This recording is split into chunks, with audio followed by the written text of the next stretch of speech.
Before you even think about scrolling, let me ask you something that's splitting households, group chats, and entire communities right now.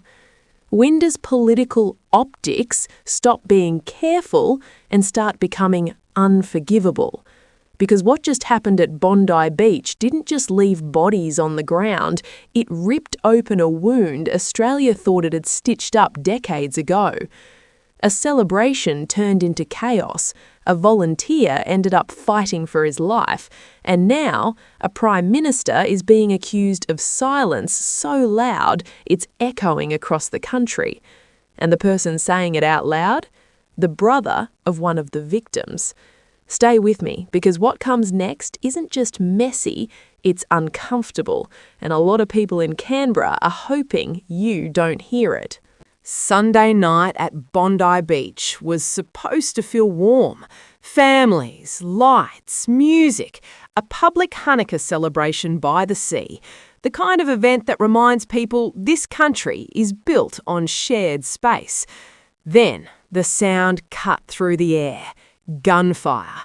2 attackers opened fire into the crowd. 15 people didn't make it home. Over 40 more were injured. This wasn't some distant headline. This was Australia's deadliest gun attack since Port Arthur in 1996. Let that sink in.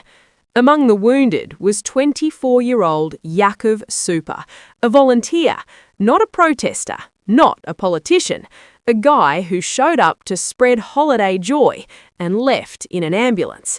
He took a bullet simply for being there. He spent days in intensive care, only just made it out. If you're watching this right now, pause for 1 second and ask yourself, how does a cultural celebration turn into a battlefield? And while you're thinking about that, drop a comment saying where you're watching from, because this isn't just a local story anymore. But the violence wasn't the moment that shocked people most. That came after. In the days that followed, funerals began. Quiet streets, tears behind sunglasses, families burying loved ones who never should have been targets. And then people started asking a question that wouldn't go away. Where is the Prime Minister? Not at 1 funeral, not at 2, at none. No public appearance, no visible moment of national solidarity. For many Australians, that absence hit harder than any press conference ever could. This wasn't about politics, it was about presence. Because when tragedy strikes, leaders don't just manage policy, they show up. And when they don't, people notice. If this surprises you, type "wait" in the comments, because this is where things start to turn. Yaakov's brother, Rabbi Mendel Super, didn't whisper his frustration. He came out swinging. He didn't ask for an apology. He didn't ask for another statement. He called for the Prime Minister to resign. Let that land. A grieving brother, a community leader, publicly saying the country's top job should change hands. Why? Because while families were burying children, parents, friends, the country's leader hadn't shown his face at a single service. Rabbi Super said the Jewish community is boiling over, not sad, not confused, angry. Invisible leadership hurts differently when your brother is recovering from a bullet wound, and when one of the victims was 10-year-old Matilda. 10, a child described as gentle, kind, and full of life. And people started asking something no government wants to answer out loud. Is avoiding a funeral really about respect or about avoiding discomfort? If you were in his position, what would you expect from leadership? Drop a comment, not for debate, just honesty, because this story doesn't slow down from here. Next comes the explanation from the Prime Minister himself, and why for a lot of people it only made things worse. Eventually, the explanation came. Prime Minister Anthony Albanese said he didn't attend the funerals because he wasn't formally invited. On paper, that sounds reasonable. Funerals are personal. Families deserve privacy. No one wants a moment of grief turned into a political photo op. But here's the problem. That explanation didn't calm anyone down. It poured fuel on the fire. Because leadership isn't about waiting to be invited when the country is bleeding. It's about reading the room and the moment. Rabbi Super's response cut straight through the spin. He said even if the Prime Minister wasn't welcome everywhere, showing up still mattered, even if it was uncomfortable, even if it wasn't popular. Because sometimes leadership means standing where it hurts. Meeting families quietly behind closed doors is one thing. Standing publicly with a grieving community sends a very different message. And silence? Silence gets interpreted fast. If this explanation feels weak to you, tap the comments and write "not enough."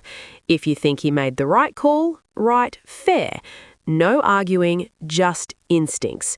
Because the anger wasn't really about funerals. That was only the surface. Rabbi Super didn't stop at optics. He went further. He said the warning signs were there long before Bondi. According to him, radical voices had been openly spreading hate toward Jewish people, loudly, publicly, and repeatedly.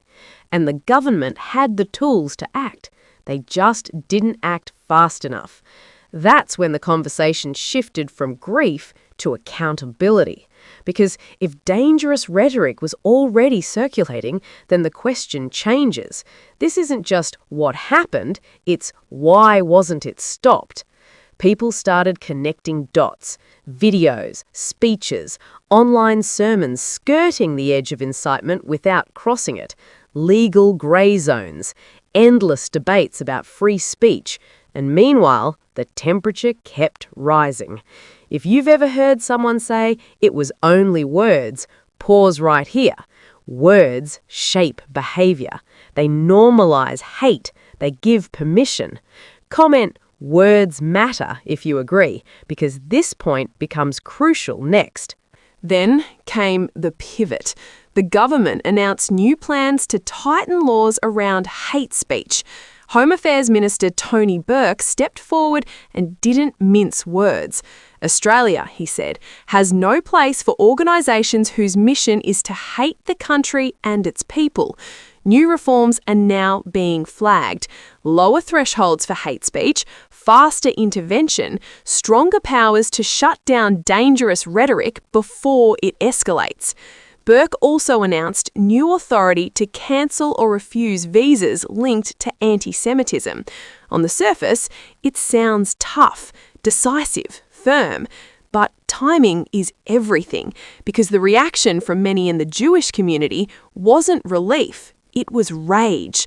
Why now? Why after 15 people are gone? Why after a volunteer is nearly killed? Burke admitted drafting hate speech laws is complicated. Past attempts have struggled. Balancing free speech and safety isn't easy. And that's true. But here's the uncomfortable truth people keep circling back to. Complex doesn't mean optional. If you think these reforms are real action, comment progress. If you think it's damage control, comment too late. Because the story doesn't end with legislation. It ends with a question no law can answer. At first, this was framed as a national tragedy. Then it became a political controversy. But now, it's something bigger. Jewish communities outside Australia started paying attention. Human rights groups started asking questions. International media began circling. Because when a democratic country struggles to respond clearly to hate-fueled violence, people notice. And back home, the public reaction fractured. Some Australians defended the Prime Minister, arguing that restraint is better than spectacle. Others said leadership without visibility is just management, not leadership. Social feeds filled with arguments. Should leaders attend funerals they aren't invited to? Should emotion ever override protocol? Does showing up matter more than saying the right thing? This stopped being about Anthony Albanese as a person. It became about what Australians expect when things go wrong. If you're still watching right now, you're in the minority, and that tells me you care about the deeper question here. Drop a comment that says "still here" so I know you're following this through, because here's where the conversation turns inward. Strip away the politics, the press releases, the legal language. What's left is something very simple. When people are targeted for who they are, silence feels like permission. That's the fear driving this anger. Not just that a leader missed a funeral, but that absence can feel like indifference when a community is hurting. Rabbi Super wasn't asking for perfection, he was asking for presence. And presence is powerful. It tells victims they're seen. It tells attackers they failed. It tells the country what it stands for. So when does political caution cross the line into moral failure? That's the question Australia is sitting with now, and there's no law that can answer it. Only people can. Before you leave, I want you to do one thing. Comment the one word you think best describes leadership in moments like this. Just one word. And if you think these conversations matter, not just for this story, but for what comes next, share this with someone who won't hear it otherwise. Because silence doesn't just end conversations, sometimes it starts them.